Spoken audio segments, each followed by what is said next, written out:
Yes, we can see your PowerPoint and your video. All right, perfect. And We'll give it recording. Great. We'll give it another minute. Just Yeah. I think there's a couple more people trying to sign on. So yeah, sounds good.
Okay, so I've got it on talk.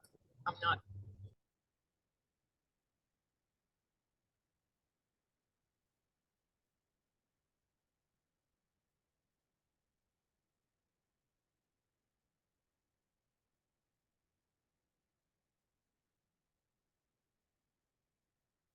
I can't hear you right now. that's because I was on mute. Oh, there you go. Okay. So I think we can go ahead and get started. Thank you everyone for attending today's training. Just a couple of reminders before we get started. Please keep your microphones and cameras off during the training to prevent distractions. Also, if you need a certificate of completion, please email Stacey at the end of today's presentation. If you have questions, please put them in the chat box and I will relay them to Russ after he is done presenting. So with that, I will turn it over to Russ. All right, great. Well, thank you so much for first off for the invitation to come out and present. And then secondly, just making the time, right, to hopefully listen to something that is going to be helpful for you, your team members, and your mission. I'm Russ Korzeniewski. I'm the risk manager for the Department of Health and Human Services. I've worked for the Department of Health and Human Services now for going to my 13th year. So I've been here a little while. Love what I do, love the work that I do. The mission of our department is broad and wide. And really, when we think about the environment, safety and security is really paramount with all that we do. And I think a lot of that looks into probably your mission perspectives too. And so that's really what my intent is today, to share with you a little bit about preparation, understanding, situational awareness, a number of different things that can help us do a better job with regards to completing our mission, but also doing it in a safe way in a safe environment. So today's agenda really is talking about what you see here, talking about office safety. I kind of throw that in there a little bit. I think some of you are probably working from home. Some of you are probably working from the office. So I like to put in some office safety, or maybe you're hybrid like a lot of our team members. They come in and come and go kind of a thing. We'll get into some of the before the visit, how we can prepare ourselves, vehicle safety, arriving at the visit, how we stay aware of our environment. I'm really big on knowing my environment to the best of my ability prior to doing my work and getting out and doing that visit. Then you can see here then to approaching our home location or the place that we're going to, during the visit, where we want to position ourselves, how we communicate.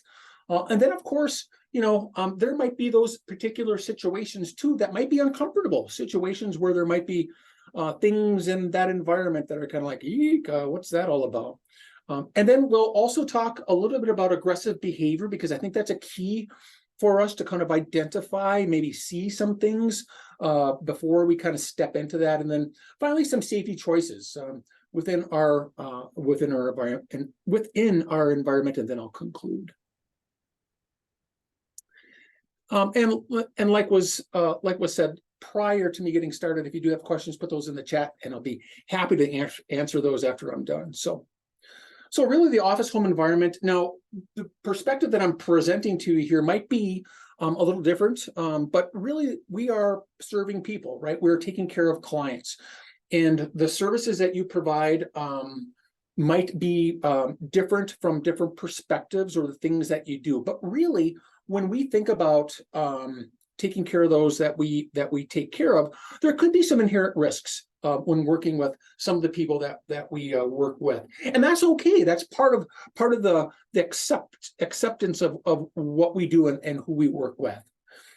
Some of the other things that I've got here are talking about reviewing some of those schedules, knowing who's coming and going, understanding where people live, neighborhoods, addresses, and kind of Googling that in and making sure that we have some ideas. But also understanding too that we want to hopefully try, if we can, educate our clients on some of the things that we're doing. I'm really big on communication, and I really believe that if we're able to maybe do a summary of activities of what this looks like, or what our expectations are, that can really help set the table for us moving forward with some of those interactions. I also have that facility layout. I know that it's not always possible to know specifically what a home looks like, but our office space we do. We want to be conscious of our waiting areas, and also some internal office response and duress measures too that we might have in place. So we talk about the people that we serve, but we also talk about that environment in our work office space, but also that external environment that's there too. So knowing our office space and surroundings, I would think that if you are in an office, you would have something that's called an emergency action plan. That emergency action plan really provides you with the who, what, where, when, how, and why if an event were to occur. It provides us with direction. For example, where do we convene if there is a fire? What do we do if we do have an individual who's disruptive in our office? Those kinds of things. Part of that is then to knowing our office space. Within our business at the Health and Human Services, we do have a number of different facilities. All are a little bit different. All of them have a different layout. So their emergency action plans reflect what that facility looks like. And here, with regards to knowing your surroundings, your office layout, your door locks, what doors lock, what doors don't. Do we have appropriate egress in place to be able to leave an office space if something does happen with a person that we're serving? Are we able to get out of that quickly enough? Is our office space free of any types of things that could potentially be used as a weapon?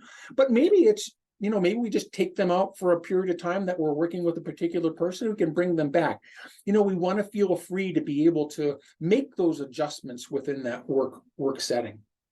And then finally, too, we talk about our hours, working hours, making sure that we're communicating with our supervisors or managers, and even family members too. If I'm working late, I always like to let my wife know that, hey, I'm going to be an hour late or 30 minutes. I'm just working a little bit later tonight. And then finally, I do have opening and closing procedures.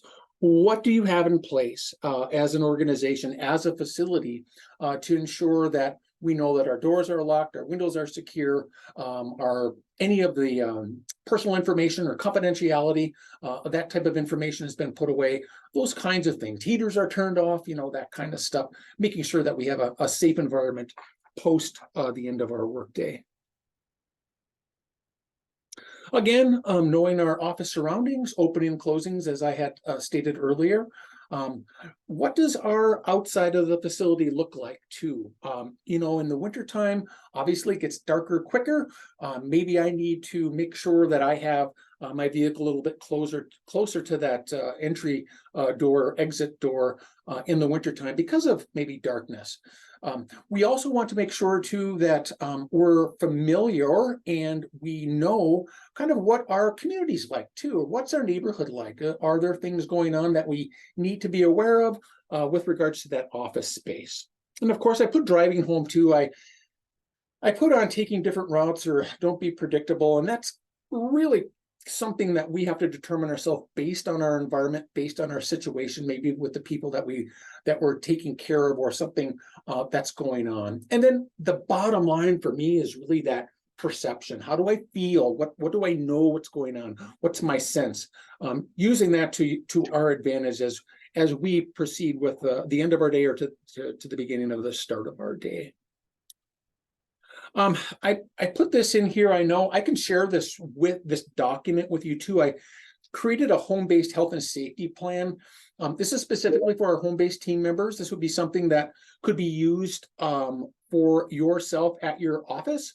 You can essentially, what this plan does is has it all broke down like an emergency action plan, and that emergency action plan is more of a home-based plan for yourself. All right. So let's kind of get into the meat and potatoes about the importance of home and community visiting. Our safety first, right? So when we are going into a person's home or to an environment, we are a guest, and that person, I think, from the perspective of understanding who they are and being kind, professional, really is one of those things that I think really can go a long ways for us. You know, of course, too, we may not know the environment. It might be something that's unknown to us. And there might be specific obstacles or specific scenarios, like I had indicated here, that might be of danger to us. You know, it could be pets. It could be maybe the environment of the neighborhood itself, too. But I think the bottom line from my experience, and I think those on the call, you probably guessed it, if I'm friendly, if I'm professional, and I'm situationally aware of my environment, I can really probably mitigate a lot of those issues and problems from happening. So before our visit, what do? I'm big on a game plan, knowing what my game plan is. If you do have a case file or documents that you can review prior to your visit, maybe about the person, maybe about what that particular mission is that you've got, let's take a look at that. Let's also take a look at where I'm going. What's my location? Is it going to be within a city, within a town, or is it more rural, outside of the community? That has a lot to do too, obviously, with what's around me. What are the roads like? What are the streets like? Those kinds of things. Also, not knowing everything about what you guys do, I kind of have a pretty good idea, but you know, is this visit going to be a solo visit? Is it going to be assisted visit? Am I going to have someone come along with me, maybe to help me complete the specific visit that I've got going on? And then, you know, as we maintain that professionalism, I think it's really important for us to have our ducks in a row, right? We're going to make sure that we have our documents prepared. We're going to be timely. We're going to be on time. It's also probably a good thing, if you can, is to call ahead, just to confirm appointments. I kind of did this with this appointment, right? With our meeting here today, I was like, gosh, I got to make sure I'm on point with this. So I kind of shot an email out, looking forward to seeing you, little things like that. And guess what? I got responses back, right? Yeah, we're looking forward to having you, you know, that kind of thing. So we kind of set that up for ourselves, not in a way that's, you know, defensive or paranoid, but it's really part about being, I think, having good customer service for the people that we take care of. We can also take a look at our directions. Google Maps does an amazing job for us, right? When it comes to looking at locations, you can zoom in on communities. The last Google Maps that I looked at was 2021. So it's relatively accurate with regards to the ground that where you're at. We also want to make sure that we're communicating with supervisors and team members, check-in times, response plan, you know, those kinds of things can be really helpful and supportive as we kind of proceed through our visit. And if it's necessary, is it something that we want to take a look at, having an established code word or something like that, of if in the event that we run into a situation that is putting us at threat or there's some risk, how do we make sure that we're able to communicate that out if that is necessary. And a lot of these things too, I'll tell you guys, I with our team, I'm big on doing like exercises. So like for example, we'll do what's called a code gray disruptive person, and then we have our team members trying to manage that. So what's that like when I'm in a home visit and someone becomes disruptive? How do I manage that? What skill sets do I have to draw on in a really quick time frame to manage the situation? So I'm always, I think, pushing forward with people being able to, take the time together to talk about things and maybe even do a little role play with that process. Other things that we can do before our visit here, and I don't know if you probably aren't able to do this, like for our team members, if there are threats, things that don't look safe or aren't right within that home environment, we're able to take that person served and maybe go to another location, an alternate site. The other things too that we like to take into consideration is understanding that person too. Really, what's going on with that person in their lives? It's one thing that I think that we have to take into consideration. Not all people have the same skill sets with managing or handling difficulties in their lives, and that could be a trigger for some things too. Dressing casual, making sure that we're wearing good shoes, not flip-flops or something like that, because if in the event that we need to move quickly, we can move our feet without getting tripped up with our shoes. And then, of course, I also have here leaving those possessions behind. We don't want big rings, diamond necklaces, those kinds of things on our person. I don't want to look like a target in any way, shape, or form. And then ID. I would think that you guys have identification. It's one of the programs that I manage for the department is our state identification. And so it's important from the perspective, I think, of professionalism that I do have that state identification with me, because it does validate who I am. And it also helps that person that I'm working with or that I'm serving also to kind of make that connection too. Also, before I visit our visit, one of the things that we did with our centers, because a lot of our team members, it's 80% of our client contact time is outside of our office, and so we asked to put together a little kit. And so we have these go kits for our team members, right? We have a cell phone charger, emergency contact numbers obviously are on our phones, but if it might be necessary, you could have that in that bag. But trash bags, disinfectant wipes, surgical gloves, PPE, first aid kit. We even pack Narcan in our goes. I don't know if that's something that you guys would want to do or want to look at, but and this isn't an all-inclusive list, right? I really encourage, hey, this is the list, but this isn't the Bible. You might see things within your environment where you're serving that you might also need too. So just an idea to have that helpful kit for yourselves if that's something that might be helpful. So let's talk about vehicle safety, getting ready to go. Like for us, our team members primarily use a state fleet vehicle. There are opportunities where people are authorized to utilize their POV or personally owned vehicle. This application of vehicle safety is still the same, whether I'm driving a POV or I'm driving a state fleet. And so we want to make sure that our vehicles are in good working condition. We have fuel, especially, like in the wintertime or rural driving, right? Can't leave the office or leave town on a below quarter of the tank if I'm going out 70 miles and coming 70 miles back. It could be a tough spot. So we want to make sure that we've got fuel in our tank. We want to make sure that we know what to do if in the event that we do have a flat tire. Do we have that first aid kit and flashlight in our car? I'll also let you know too, and I can share these things with you, but the risk managers that I have out in the field, one of the things that we just got finished doing was our winter survival kit within our vehicles. Got a nice little checklist on that too, so I could happily share that with you. But we want to make sure that we have a few things there just in case something does happen. We also want to be sure that we understand and know our weather conditions before we leave. Let's take a look at our forecast. It's one of the things that I do for the department quite regularly, especially during the wintertime, is I like to push out reports to people and let them know, keeping them situationally aware of what that weather environment is like. And then, of course, too, having that contact number if in the event that you do need roadside assistance. Other things, we want to make sure that we don't take with us. We can leave in the vehicle, or even if it's not necessary, leave it in the office, but a purse or anything of those types of items that might be of value, we could leave in our vehicle. Always wear your seatbelt, of course. Make sure that when we do drive, our car door is locked and our windows are rolled up. The meanings behind this is that most vehicles now, when you put it in gear, the door is locked. But what I'm getting at here is that keeping our interior vehicle as that safe zone for ourselves.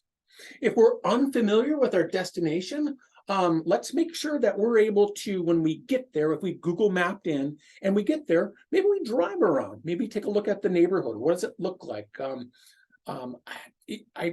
For a lot of the people that I work with, they run into pets and dogs. And gosh, I can't tell you the numbers of times that people tell me the biggest fear that they have is they get out of their vehicle and some big dog comes out from around a corner of a house, or they walk through the gate. It's one of those things it can be quite frightful for a person. So we want to do the best that we can, not only doing that before work, maybe asking those questions to that person about what that environment looks like there, but also prior, like I said here, when we get there. Keys or fob, making sure that our keys or our vehicle fobs stay in our pocket. We do not want to separate ourselves from the ability to leave if necessary. So those keys and fobs should stay within our person.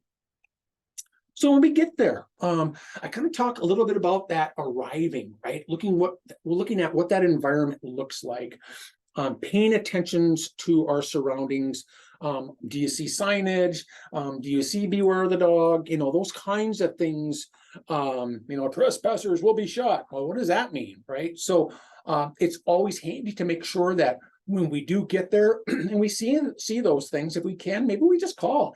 Hey, I'm at the end of your driveway. I'm wondering, see the sign out here. Just want to make sure that I'm okay to, I see there's a big dog in the yard or whatever it might be, to kind of help yourself stay safe.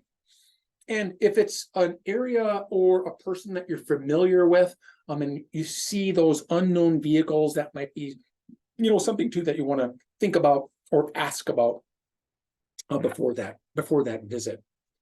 When we get to that particular location, home, apartment, whatever that might be, we want to make sure that we not only know what that area looks like, but when we're parking, where are we parking? Are we able to park in an area that's well lit? If it does become dark, like now, it's getting darker sooner. And then making sure that we have a safe route from our car, point A to point B, maybe a sidewalk, point C, finally getting to that person's door. But we want to make sure that we are parked in a position then too, that we're able to leave if we need to quickly, and that we're not going to get ourselves parked in. I also have here, being aware of some of those dead end streets and those kinds of things, making sure that we, again, emphasizing parking in a way that we can leave quickly if we need to. As we leave our car or if we walk out of the home, again, it's situational awareness. One of the things, and you can kind of read this as I'm talking to you about this, is that our senses, I think we've become kind of desensitized to our environment. And what I mean by that is that everyone's got one of these things, right?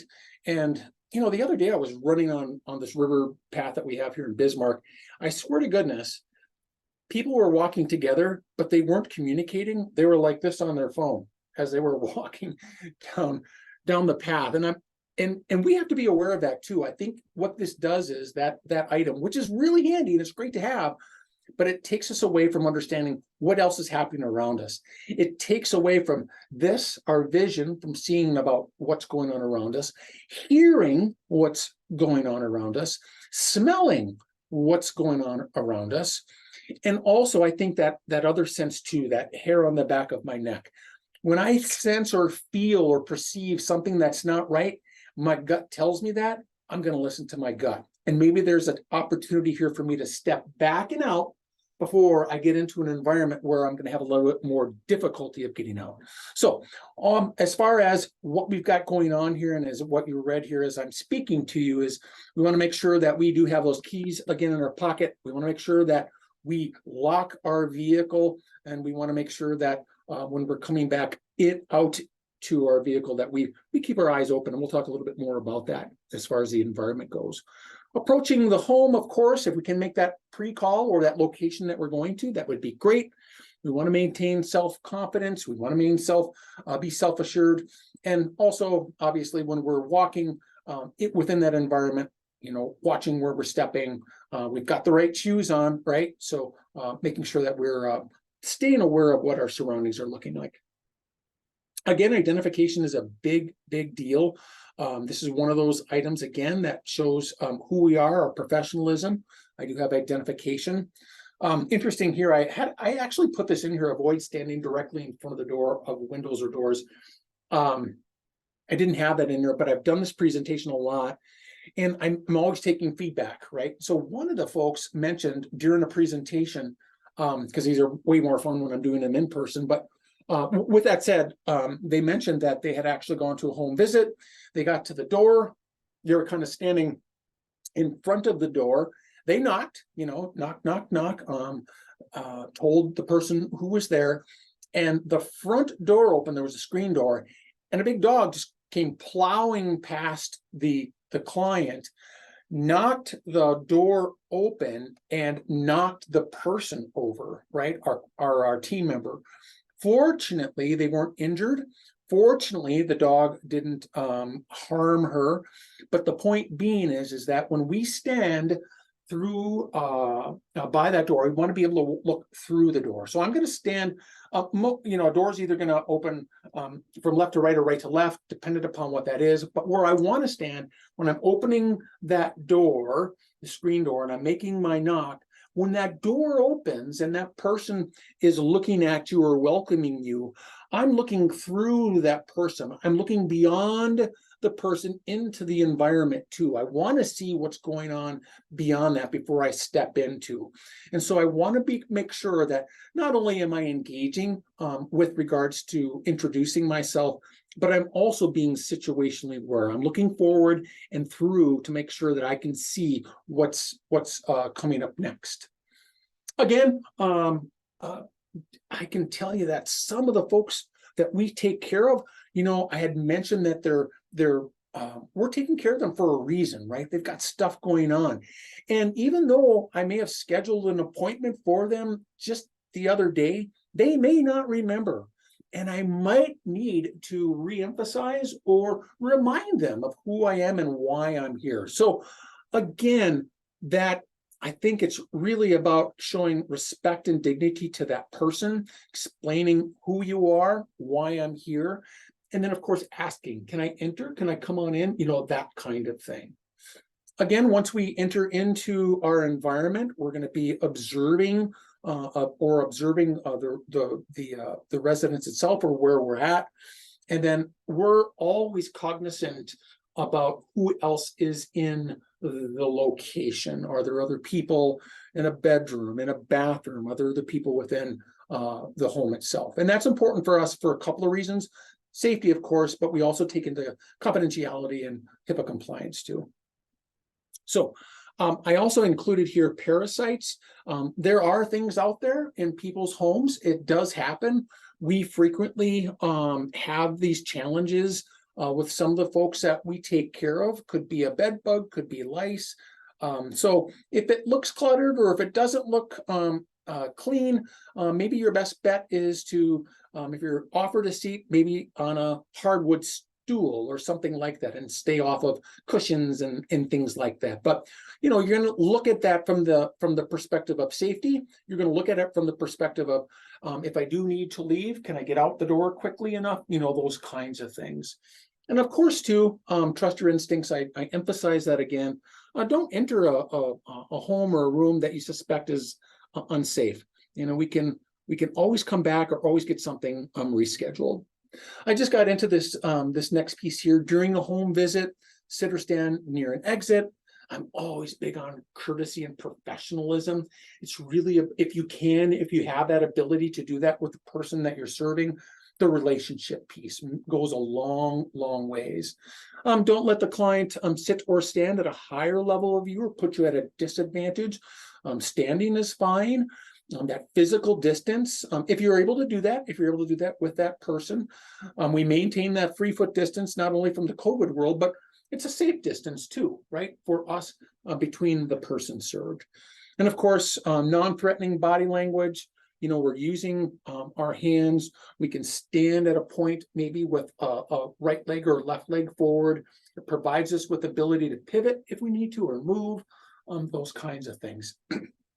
And of course, if the relationship with a person has been established, it doesn't mean that I'm not safe, because we can become kind of mundane with our environment sometimes, because we just become used to things.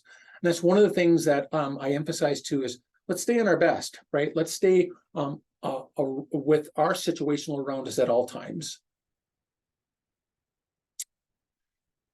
Again, during that visit, we're courteous. We never want to be on the offensive or threatening to someone. And of course, we're always paying attention to that perceptions of danger and things that are there. And then finally, I have here too, I just emphasize the point of that if a situation becomes violent or hostile, we just leave. We can just get out. There's always another day. We can come back or get things situated in a different situation. Leaving the home, of course, always being aware of your surroundings. Watch out for kids, animals around your vehicle. If you've been in a vehicle or in a home for any extended period of time, kind of do a once over, right? What's behind my car? Maybe even look what's underneath my car as you're walking towards it. We want to make sure that we don't accidentally run something over or someone. So let's be sure that we have that. One of the other things too, I want to emphasize here too, is that if you have a fob on your vehicle and it's got that little horn thing, we talk about it. There is a situation where you might be in duress. You can always hit that for a duress signal too, right? So the horn's beeping on your vehicle. People look, people see, people want to see what's going on with that. So just a little hint there for you. Uncomfortable situations is kind of bringing into what do I do if? It's the what ifs. 99.9% of the time, the day is just a standard work day. But that 0.1 is what do I do with that? So at the first signs of any threat, we want to try to remain as calm as we can. We want to see if we can move out as quickly as we can, immediately, obviously, if the situation is escalating. And I think too, how we've pre-planned our response to situations. Like I had mentioned earlier in the presentation, maybe you've done enough work or understand a little bit about this person that maybe on a threat level, they're from a 1 to a 10, maybe they're at a 7, and I need to have these precautionary measures in place. Those are some of the things, little tricks that we've kind of initiated, processes that we've initiated to help our team members. Of course, try not to walk backwards. Remember, we're on a side. We're going to walk sideways to make sure that we don't run into something or trip the fall. And then, of course, we want to try to move to a safer location. I can share with you that we've had situations where people are in, our team members are in people's homes, and people have escalated and threatened them, not only with words, but aggression. And there was it amazes me. Our team members remain so cool. They're trained, first off, in a number of different therapeutic options, how to manage difficult situations and de-escalate. But this person knew the person that she was working with, of course, as a client, and knew that they had and or could become aggressive in nature just based on their circumstances and their mental health. And this person escalated, and this person started to kind of chase our team member around an island in the kitchen, and they were just kind of going around and around until finally the team member de-escalated, or the client de-escalated. Our team member was trying to leave the apartment, had some difficulty in doing so. I guess my emphasis here is that they had a plan. They knew that If they were unable to de-escalate and things were going to continue to get hot, they had a phone ready. They also knew that they were going to be able to get out of the apartment as necessary. So I guess my point with this whole thing is let's always be prepared. Plan for the worst, and then if it does occur, we're prepared for some of those things. Other uncomfortable situations, if you're in trouble, to attract help, I mentioned the car alarm, the key fob. If you do speak with a person who's escalating, deep breath always helps too. You want to remain calm, never threatening in any respect to that person. And then once you are safe, my reco to our team members is call supervision. And then if it's necessary to call police, we would do that. Obviously, your protocols should be designed for that. From our perspective, we contact law enforcement or EMS if it's necessary because there's been some type of injury or something like that. But if a person is a threat to themselves or a threat to others, that's kind of our baseline to contact law enforcement. Some of the other things too, when we think about an environment, drug awareness and paraphernalia, our team members are trained that if they walk into a home environment and they see any of these kinds of things, drugs in the environment, we step out. We do not expose ourselves into that environment. It doesn't mean though that, okay, we're done, we're never going to serve you again. What it does mean though is that we've got to prep our table a little bit more, right? So as I talked about earlier, maybe we're not going to be able to provide services to that person in this home. Maybe we've got to have them come to the office, or maybe we go to another location, or maybe we help them learn what our policies and protocols are. When I do come to a home visit, I cannot see any drugs, alcohol, weapons, any of those kinds of things. It has to be a clean environment for me to help you. That kind of conversation. Red flags too, when we talk about behaviors, and I'm going to talk a little bit more about that, but motor coordination, slurred speech, other things that could potentially indicate that a person is using an illicit substance. Firearms are one of those things too that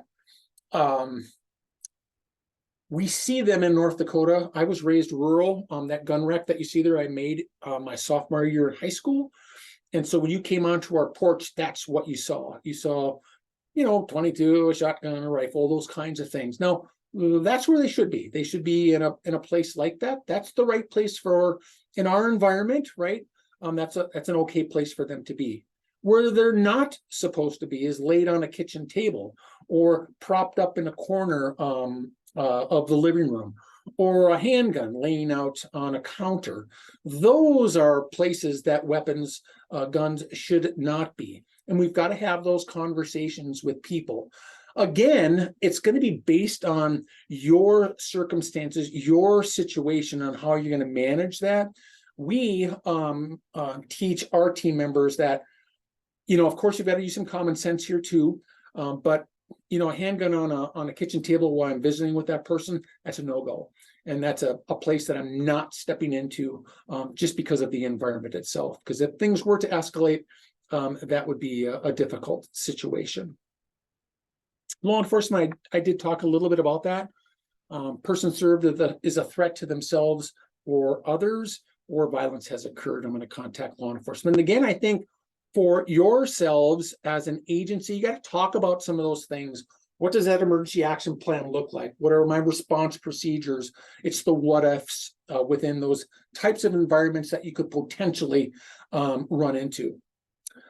So the last piece here that I'm going to share with you before I conclude is talking a little bit about behavior. And so, wondering, why do people become aggressive? It's a great question, right? There are some precipitating factors to escalation. We have internal stuff that's going on, right, with a person, and then we've got some external stuff that goes on. And when we talk about those internal factors, there might be stuff that's going on with that person, right? They might have impaired cognitive ability. There might be some intellectual disabilities or a mental illness, maybe dementia, and that can interfere with their ability to understand or comprehend what's being communicated to them. Now, as I'm presenting to you, I'm speaking quite quickly, but the fact of the matter is you can understand that. And many times that when we deal with or take care of the person served, we ask our team members to really kind of slow down with their conversations with them, but also provide them with opportunity to communicate. And so what I mean by that, and we talked, see here, impaired communication skills, it might take that person a little time to articulate, put together in their head about what's happening, questions that they might have, and those kinds of things. Again, it's being responsive and sensitive to where that person's at. And it's been very helpful, I think, because it does provide that person access to be able to share their feelings, their ability to communicate what's going on with them and ask some of those questions. You know, the folks that we serve too, there might be other things going on in their life. And I mentioned that. I talk about the journey of the person served. The journey of the person served is something that we generally aren't able to see, but I always take into consideration, no matter where I was in the world, I thought about that person's journey, no matter where I've been or what I've done, and I've looked at that person, what got them to where they are today. And with that, there might have been things that they were unable to control in their lives. Maybe there was abuse. Maybe there was physical, sexual abuse. Maybe there was the inability to control their environment or protect themselves. And so that experience has brought them to where they are today. And so there's some things there that could potentially affect how we communicate with them. So the internal stuff.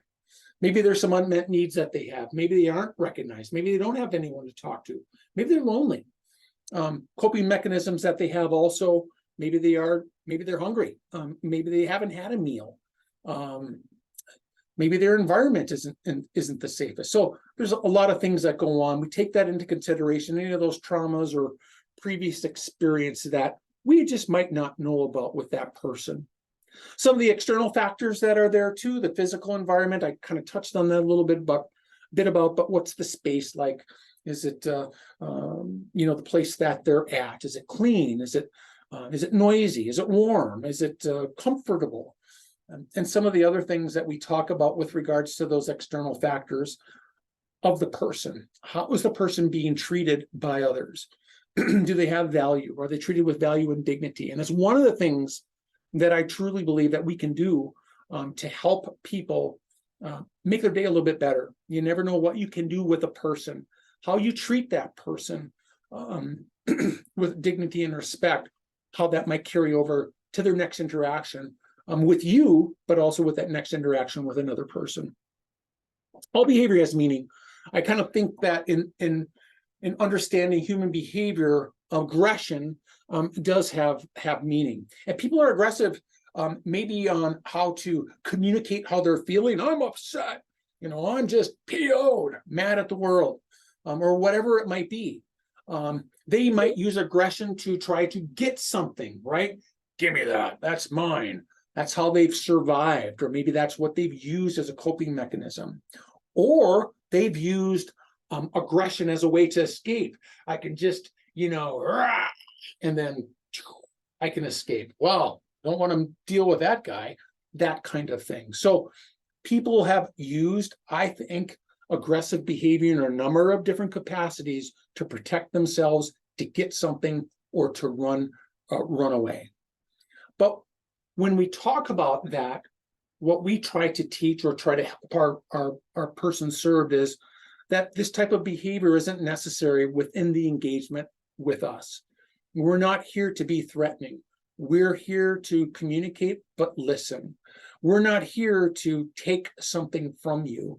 We're here to provide a service. And I think that bottom line of education with that person, whatever that mission is that you're dealing with on that day, can go a long ways when we're able to communicate that to a person. Answer some of those questions that people have. Challenging environments, I talked a little bit about that, but I've lined these out, and I'm not going to go through all these because I'm going to speak to you. I want you to read these, but one of the things that I think is important for us to understand is, even though you're assigned a mission, if you go into an environment that does not appear to be safe or secure, we can make a choice to determine whether or not we're moving forward. Now, what I mean by that is that, so I've done, I'll start from the beginning, right? So the presentation was this. I'm looking at how I'm going to prepare myself for this visit. I look at the case notes. I look at the person that I'm going to be taking care of. I've identified where they're located. I've done all the prep work, the pre-work. I arrive to the house and I've done my surveillance, right? I've looked around. I know where I'm at. It looks safe. And now, so I've gone from doing my pre-work. I've drove to where I'm going to go to. Maybe I'm at my Charlie now, right? And my Delta is going to be into the house. But if I get to my Charlie and I get there and I see that the environment isn't what I think it's going to be, I can always stop. Maybe I need to give myself a pause to make sure that before I move forward, I'm going to make the right choices with that. So a number of these particular challenging environments can then be asked those questions. We can ask those questions, and then those safety choices of application of what we're able to do. We have a decision and a choice to make. Do I decide to meet with that person within that environment? Can I meet them? Is it best in the morning to meet with a person or in the evening? What are my weather conditions? Do I need to reschedule because of a storm coming? Deciding where to meet the person, the environment or place that they're located. Again, what I see within in my environment. Do I need to have someone accompany me on my visit? Maybe not always, but maybe with this particular place, I feel better to have that person with me. And I can also decide when to abort that visit too, due to safety concerns. This could be before entering the location, just arriving at the location, and I can also terminate my visit due to safety concerns during the visit too. And then I'm finally also deciding when to contact law enforcement. I think my emphasis here is that when we do our pre-work, when we do our planning, when we do our prep work prior to doing a visit, the importance of knowing that I've got decisions and choices that I'm able to make really can go a long ways. The other emphasis of this is that we share that with supervision, we share that with our team members in support of creating that safety plan, and knowing that it's okay to make that choice. So in conclusion to the presentation, I'm really big on situational awareness and that personal preparedness. The bottom line is I can have all the policies, protocols, and procedures, but if I don't take that myself and adapt that to my mission and my plan, it's not going to be worth anything. So remember, safety is always first. It's what I do from getting into that vehicle and driving to getting to that location to conduct the service that I'm providing. You know, our office home visits are essential to engagement with those clients, but we also have to know that there might be a point in time where we just need to leave the situation. Also understanding that all behavior has meaning. I mean, we talked a little bit about aggression and why people behave the way that they do. There's a reason for it. There's a purpose for it. And then being proactive versus reactive will help aid us in being prepared. And then practice that introspection. One of the things that we're really working hard on right now with our team members, and this is something that I can share with you too, maybe later if you guys are interested, is post debrief after a difficult interaction. So some of our team members, you know, run into really difficult situations. They come back to the workplace and we ask them to debrief with a supervisor, and we're really building a process for that.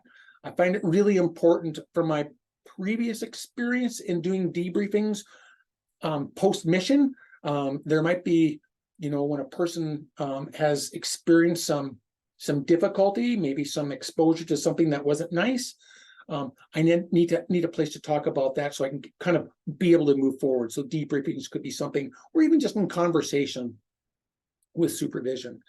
And then one of the things that we do here within the department is we ask that people submit incident reports. We utilize what's called a medical case incident report for the person served. So if we have an incident related to a client, we submit a medical case incident report. And if it's related to us as a team member, we submit a general case incident report. I don't know if that's something that you utilize with regards to incident reporting. I'd be glad to talk more about that if that's an interest that you have. But what incident report does it for me as that risk manager, and even for supervision and leadership, is good situational awareness, right? So we know what's going on out in the field, on if we need to intervene, if we need to mitigate, if we need to support. It's been documented, and then we're able to proceed with that. So that concludes my presentation. Any questions that you guys might have? I don't have all the answers. I'll do my best to answer for you if you have any. Yes, there's a few in the chat. Okay. I like how you leave if you see drugs. Is this just illegal drugs, or does this include prescription and you know that it is one that could cause a situation? Right. Yeah, it would be illicit drugs. So anything that would indicate to me from your own experience, it looks like an illegal drug, I'm not going to enter into that environment. Now, prescribed medications, there might be, med bottles or med packs, things like that. Generally speaking, I wouldn't think that would be something that would hinder me from moving forward. And it might be, from our perspective, like at Human Services, might be something that I would want to talk to my client about too. Hey, make sure that you put these away in a safe location, that kind of thing. Good question. And then can this information be shared with the participants? So I'm assuming they're asking if the slideshow can be shared. Yeah, absolutely. And frankly, if anything that I talked about, like emergency action plans or any of those kinds of things, if you're interested, I'll definitely share that with you, and I'll forward you the slide presentation. Okay. Excuse me. What do you suggest when we are working with people living in motels that are known for drugs and violence? Sometimes they are not able to meet us in another place. Yeah, that is one of the things that we have to work with too.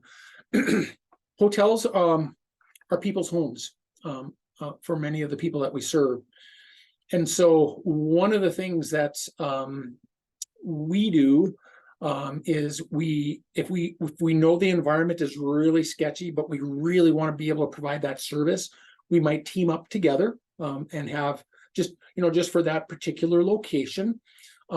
Two, we don't fully enter into the hotel space, and so it might be we might not be able to complete the full mission based on what our objectives are, but we're able to get to the door, open the door, see that the person's safe and well, and maybe that's just going to be the point of our contact at that time, and we might have to proceed with our ultimate goals and objectives in our treatment plan at a later time. So those are definitely tricky environments. I think the no's on those are very similar to what I just shared with you. Is if I open that door and there's 5 or 6 people in there that I don't know, I'm not going in. If I open the door and I see a weapon on the table, I'm not going in. If I get to that hotel and there are lots of people around that I'm not familiar with, or it just doesn't look good, I'm not going to go in. So, there's some, I think, some legitimacy with regards to making sure that I deploy my common sense, but also making sure too that if I can, I'll do what I can do, but I may not be able to complete the full mission of what my intent was. That's a great question. That's a challenging environment. How much time do I have left? About 8 minutes or so. Okay. Any other questions? I was going to share a story with you. There's one more. Any thoughts on sign out? Where are you going? Boards and office settings where all coming in can read. Yep, and that was that piece talking with our team members. So for us in human services, like at the Human Service Center, it's going to be dependent on what works for your team. So we have teams, right? We have teams with a team lead, and those team members then are able to kind of share those schedules about where they're going, what they're doing for that day. Sign-out boards are great as long as the team is utilizing them. It's a great tool to be able to keep track of people. But again, the emphasis has to be on consistency, making sure that all people are doing it at the times that they need to do it, to be sure that it's up to date, that it's accurate. You might even have something on that board as a contact number or something like that too. So yeah, I'm definitely an advocate for having a process in place. You could even use your Teams too. Teams has a capacity. I don't know what you guys have for systems, but we utilize our Teams capacity quite a bit to sign in, sign out, leave a note, hey, those kinds of things with IMs or schedules. You can build. We've done that with our systems, building those schedules so you can see where people sign out. So you could do a virtual sign-in board too. Yep. No more questions as of right now. Well, great. I do want to emphasize too the importance of the work that you do, but also the importance of the relationship. And I learned that with going out with some of our team members in the field. I wanted to kind of get an idea of what they do. And what I learned from that is the importance of how you carry yourself, how you look, and who's with you. And I'll leave with this final story is that I was traveling here with one of our team members, and they were working with homeless people out in the field. And I'm pretty gung-ho with this whole thing, right? And I'm excited to see what they do and how they do it. And so we got in the State Fleet vehicle and we drove over to Natural Grocery Store here in Bismarck. I don't know if you know where that's at. Anyway, we drive up to the Natural Grocery Store, and I'm like, what are we doing in the Natural Grocery Store for? And the person told me, hey, look in the back there's a couple of my guys, she said. And I looked back there, and sure enough, there were like two people kind of behind like a little dumpster back there. And so then we drove around to the other side of the store, of the Natural Grocery Store there, and she parked, and sure enough, she said, oh, there's 5 more of my guys, and she got their names just like that. And so I'm like, wow, that's great. This is, I'm like, wow, she knows them, I mean, these are the guys that I work with. And so I started getting out of the vehicle, and she went, whoa, stop, where are you going? I'm like, we're gonna have an engagement, right? I'm gonna help, I'm gonna watch what you do. And she says, get back in the vehicle. And I went, I'm kind of like a puppy, right? I'm all excited and I can't get out. And she said, no, today I'm just gonna drive you around and show you where folks are and where I go and what I do. And I said, well, why can't we have engagement? And she said, well, first off, you look like a cop. And that's not going to work. My point being is, because I was dressed like this, right? I had a sport coat and I had my, khaki pants on and, that kind of thing. So my emphasis here is, we have to make sure that we're aware of not only our environment, but how we look and how we present too. So with that, I'll conclude. Just want to thank you all so very much for the opportunity to present to you this afternoon. If you do have other questions, please feel free to reach out to me, or if you're interested in some of the things that I talked about that I can maybe help with, I'd be happy to do that also. So thanks again, everyone, for the opportunity. Thank you, Russ, for taking time out of your busy schedule to present to us. We really appreciate it. Again, for those that are still on, please look for that email regarding the survey. Any feedback and possible topics for our next round of trainings is appreciated. Again, if you need a certificate of completion, please email Stacey and she'll get that out for you. But with that, we will conclude today's session. There will not be a training next Tuesday as we have a prior commitment. So the next presentation will be on October 24th, and that will be evictions. So hopefully you all can attend in 2 weeks. Thank you. Have a great day. Thanks, everybody.